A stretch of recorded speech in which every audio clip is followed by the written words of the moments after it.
একটি যুদ্ধে আধুনিক প্রযুক্তি সবচেয়ে বড় হাতিয়ার, কিন্তু কি হবে যদি সেই প্রযুক্তি পুরনো হয়ে যায়? মার্কিন ধনকুবের ও ট্রাম্পের বিশেষ প্রকল্পের প্রধান ইলন মাস্ক বলেছেন, যুক্তরাষ্ট্র যদি এখনই তার অস্ত্র ব্যবস্থাকে পুনর্গঠন না করে, তাহলে আগামী যুদ্ধ তারা ভয়াবহভাবে হারবে। এই বক্তব্য একদিকে যেমন বিস্ময়কর, অন্যদিকে ভয়াবহ, কারণ মাস্ক শুধু একজন প্রযুক্তিবিদ নন, তিনি এখন যুক্তরাষ্ট্রের নতুন প্রশাসনের অন্যতম শীর্ষ উপদেষ্টা। সম্প্রতি সামাজিক যোগাযোগ মাধ্যম এক্স হ্যান্ডলে মাস্ক লিখেছেন, আমেরিকার অস্ত্র উৎপাদনের বর্তমান মডেল খুব ব্যয়বহুল এবং পুরনো। এটি শুধু গতকালের যুদ্ধের জন্য কার্যকর, আগামীর যুদ্ধের জন্য নয়। তিনি সরাসরি সতর্ক করে বলেছেন, যদি দ্রুত পরিবর্তন না আসে, তাহলে যুক্তরাষ্ট্র তার পরবর্তী যুদ্ধ ভয়াবহভাবে হারবে। কি সমস্যা দেখছেন মাস্ক? এক, পুরনো যুদ্ধ কৌশল। বর্তমান যুদ্ধ কেবল ট্যাঙ্ক ও যুদ্ধ বিমান নির্ভর নয়।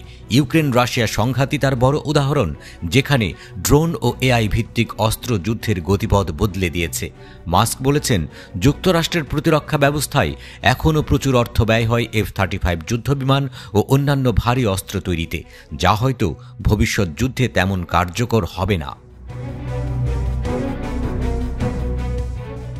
2, দেরিতে প্রতিক্রিয়া ও আমলাতান্ত্রিক জটিলতা। মাস্কের মতে, যুক্তরাষ্ট্রের প্রতিরক্ষা চুক্তি এবং অস্ত্র নির্মাণ প্রক্রিয়া অত্যন্ত ধীরগতির। একটি অস্ত্র তৈরিতে প্রচুর সময় লেগে যায়, ফলে নতুন প্রযুক্তির সঙ্গে তাল মেলানো কঠিন হয়ে যায়। মাস্কের নেতৃত্বাধীন department of government efficiency DOGE ইতিমধ্যেই $420 মিলিয়ন অপ্রয়োজনীয় প্রতিরক্ষা চুক্তি বাতিল করেছে এবং লক্ষ্যমাত্রা নির্ধারণ করেছে $2 ট্রিলিয়ন বাজেট কাটছাঁটের। 3, ড্রোন যুদ্ধের যুগে প্রবেশ।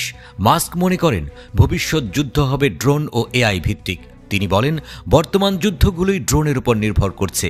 ভবিষ্যৎ যুদ্ধ আরও বেশি ড্রোন নির্ভর হবে, কিন্তু যুক্তরাষ্ট্র এখনও সেই প্রস্তুতি নেয়নি।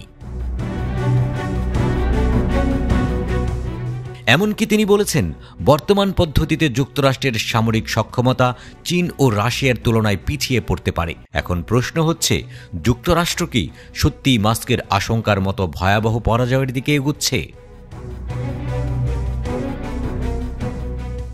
বিশেষজ্ঞরা বলছেন, যদি দ্রুত প্রতিরক্ষা খাতে আমলাতান্ত্রিক বাধা দূর না করা হয়, যদি নতুন প্রযুক্তির দিকে বিনিয়োগ না বাড়ানো হয় এবং যদি আগের যুদ্ধের জন্য প্রস্তুতি নেওয়ার পরিবর্তে ভবিষ্যৎ যুদ্ধের কৌশল নির্ধারণ না করা হয়, তাহলে মাস্কের ভবিষ্যৎবাণী সত্যি হওয়ার সম্ভাবনা থেকেই যাচ্ছে।